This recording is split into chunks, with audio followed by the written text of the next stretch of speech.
He attends church daily. He sings at events across Pittsburgh. He is part of the grounds crew at Robert Morris University, and he spends most of his time volunteering throughout the area. His name is John Tucci, and here is his uplifting story. We're here today with John Tucci, a lifelong Swickley resident who does a lot of work, ministry work throughout the community. He's also works with Robert Morris University as a groundskeeper. He's just here today to kind of talk to us about his life and his ministry and a lot of the things that he does for the community. So good afternoon. Yeah, nice to meet you. Nice to meet you Thank too. you. So why don't you just start by telling us a little bit about yourself? Yeah, like she said, I'm John Tucci. I'm from Swickley, and basically I've lived here all my life, and worked for Robert Morris University in grounds, and been doing that for many, many years.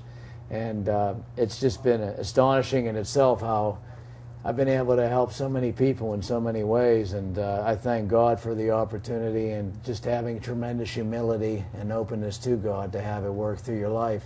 And from the time I was little, I always had very loving family and friends and people that I knew, and it helps you as you were growing older. And then as I got older, I started getting involved in St. James ministry, whether I was a Eucharistic minister distributing communion or reading in the church or singing in the choir down there. And then it just went from there to expanding into St. Vincent de Paul and Meals on Wheels and volunteering more and more. And as I grew in my faith, it was just amazing how much you could help people.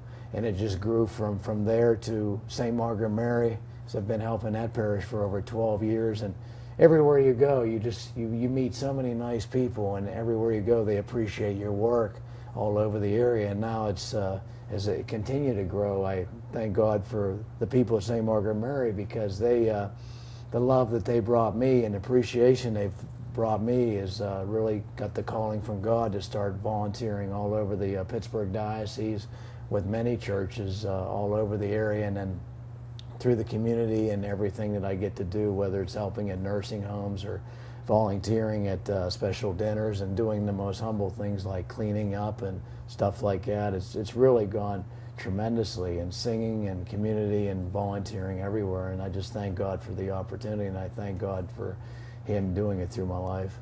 What are some of the most rewarding experiences you've had through your volunteering? Yes, as I know, always there's so many that you get involved with, and I know when I do Meals on Wheels, and I've done it for years, and when I first started doing it, I remember doing it one winter where we would bring them the meal, and it was in the middle of winter, and I know that if we didn't bring them that hot meal, they wouldn't have had that meal for that day. And for them to come up and give you a hug and a kiss and see the tears in their eyes of thankfulness is just so moving. And it's so nice to see that. And that happens all the time, whether you're doing Meals on Wheels or St. Vincent de Paul, when you're bringing food to the poor. And it always reminds you of what the Lord said, that whatsoever you do to the least of my brother, you do unto me, and love one another as I have loved you. And He gave you the perfect roadmap, Jesus did, about how much, if you do that in your life, how much you're going to be able to help people in everything you do. And it's been rewarding in everything I do. It's astonishing, too, as my singing ministry has been a great way to communicate love to people, too. I've really expanded that from singing at St. James to being able to sing all over this tri-state area, and to sing to people and just sing with compassion, sing with your heart, and sing with a lot of love. And it's astonishing how much that really communicates to them and their families, and communicates on a whole nother level of love. So there's just been so many amazing things in so many ways that been able to help so many people. So there's been just inspirational moments all the time, and I thank God. Now, a lot of times when people take on a life of ministry and faith and volunteering, it's because something happened in their life that made them want to make a turnaround, but you said that wasn't the case for you.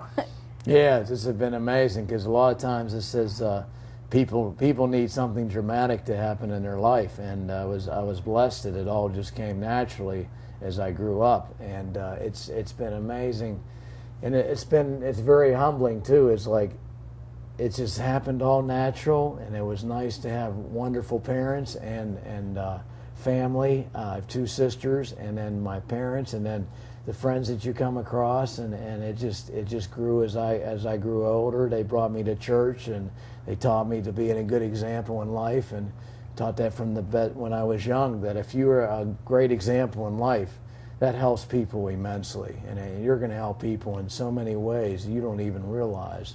And it just did that and learned that from the time I was young, and as I got older, it just all continued to develop.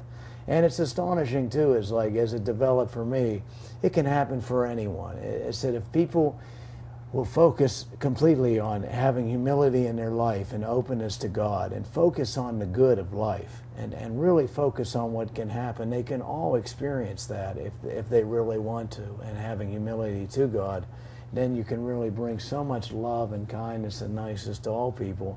And that's what I'm hoping. I always ask people to pray for my health, that I can continue to do this, and I always ask them to pray that by my example that it will help people, which I know it does, but I'm hoping it will help people find God and help people find this, because if people would all find this, it would be heaven on earth.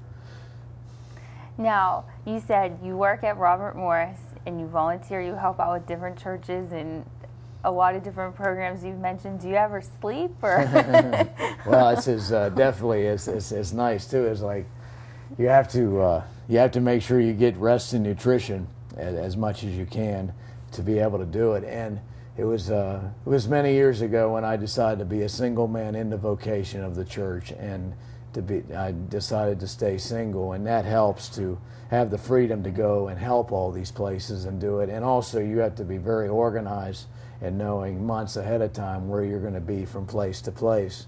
And everyone lives busy lives. It's just a matter of you prioritizing what's very more important. It really is. And whether I'm at the gasoline station, or whether I'm at the grocery store, or whether I'm at the shoemaker, or wherever I am, I make sure I take time for people, because even though I'm probably busier than a lot of people, I make sure when I see people, I'm going to give it the best I can, and showing that kindness and love to people. And it's been something in itself is like, I hope I live a long time, but every day is a special gift. I mean, and if I die today, I know I gave it my very best, and I'm treating everyone as good as I possibly can.